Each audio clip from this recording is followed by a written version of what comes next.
حاضرین جمعہ، خطبہ مسنونہ کے بعد میں نے آپ حضرات کے سامنے قرآن کریم کی ایک آیت تلاوت کی ہے۔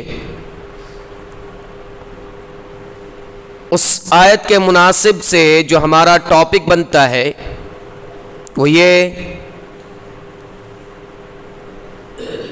کہ جہنم سے آزادی کے اسباب۔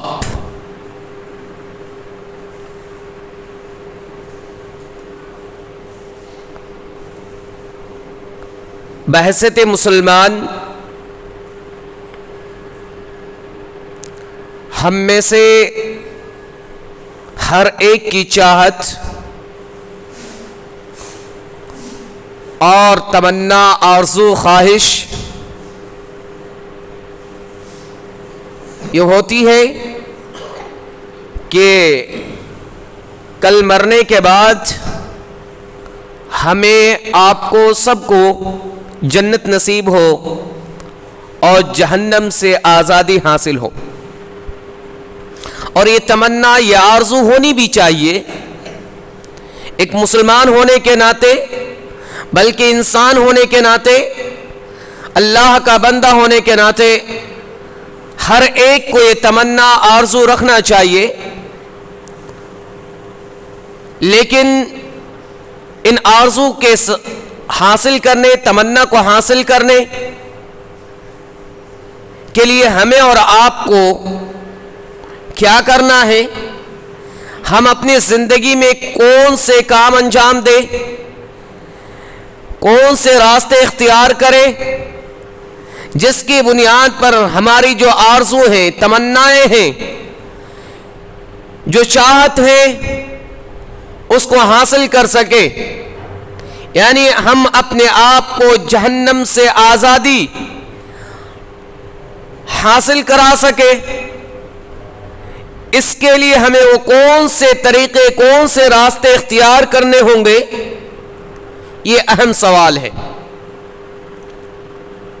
کیونکہ دنیا کے اندر جتنے بھی انسان بستے ہیں، سب کی چاہت یہ ہوتی ہے کہ ہم جنت میں جائیں گے، ہم جہنم سے دور رہنا چاہتے ہیں۔ لیکن کیا ہر شخص اس آرزو پر کامل اتریں گے؟ ان کی خواہشات پوری ہو جائیں گی؟ نہیں ہوں گی۔ اس کے لیے ہمیں اور آپ کو وہ راستہ اختیار کرنا پڑے گا جس راستے سے چل کر ہم اور آپ اپنے آپ کو جنت کی طرف لے جا سکتے ہیں۔ اس راستے کو ہمیں اختیار کرنا ہوگا جو راستہ جہنم کی طرف سے کٹ کر جنت کی طرف جاتی ہے۔ تو اس کے لیے وہ کون سا راستہ ہے، ہمیں پہچاننے کی ضرورت ہے۔